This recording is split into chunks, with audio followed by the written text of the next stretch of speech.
असेल, वर्धा असेल, विदर्भातले महिला आज 9 मार्च पासून आम्ही अन्नत्याग आंदोलन आणि आमरण उपोषण मानून इथे या ठिकाणी करत आहोत. का की कुणाचं वय 55 आहे, कुणाचं सेवा एका महिन्यावर आलेली आहे आणि आम्हाला 20 वर्षापासून 25 वर्षापासून कंत्राटी नोकरीवर आम्ही काम करत आहोत. आशा होती आमचं उमेदीचं वय जे आहे सेटलमेंटचं जे 25 ते 45च्या दरम्यान असतं ते आमचं या शासनाचं या पद्धतीनं आम्हाला वापर करून घेण्यात गेलं. आम्ही आशेवर राहिलो आणि आज कुणाची सेवा 1 महिन्यावर आली आहे, 2 महिन्यावर आलेली आहे आणि शासनाची आम्हाला मानधना व्यतिरिक्त कोणताही एक पैसाही मिळत नाही मॅडम. आणि आता आम्ही शेवटच्या टप्प्यामध्ये जो आमचा अहवाल आहे, अहवाल अभ्यास समितीनं बनवलेला आहे तो माननीय मुख्यमंत्री महोदय साहेबांकडे गेलेला आहे. फक्त बाकी काय आहे की आमची ब शिफारशीमध्ये 2 शिफारशी केलेल्या आहेत, अ शिफारस आणि ब शिफारस.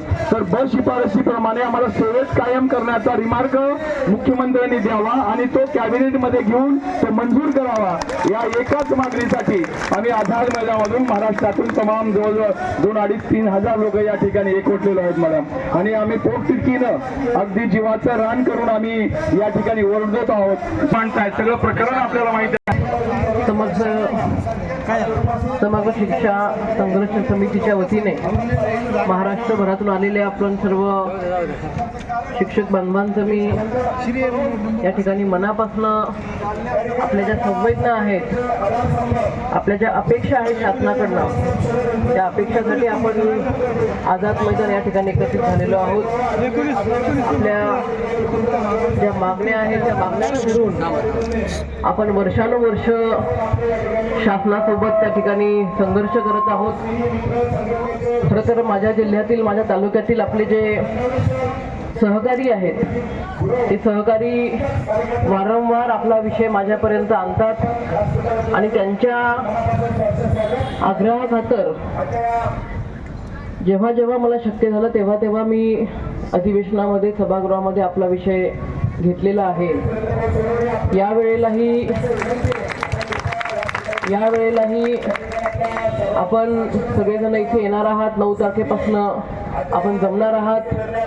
हा विषय माझ्या कानावरती स्थानिक शिक्षकांनी टाकला आणि फक्त विषयच टाकला नाही तर मला निवेदन द्यायला सुद्धा तालुक्यातील सर्व मंडळी आली होती, जिल्ह्यातील सर्व मंडळी आली होती. आणि त्याच वेळेला फडणवीस साहेबांना एक पत्र सुद्धा आपण दिले.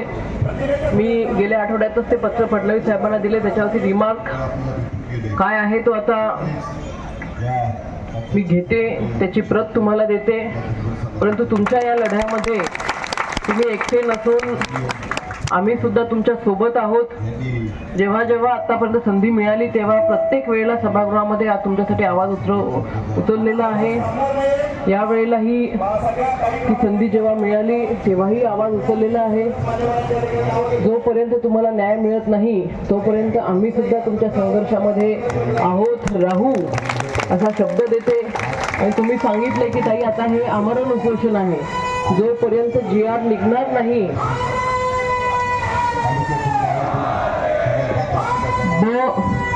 शिफारस ब नुसार आपल्याला शासन सेवेमध्ये सामावून घ्यायचं आहे.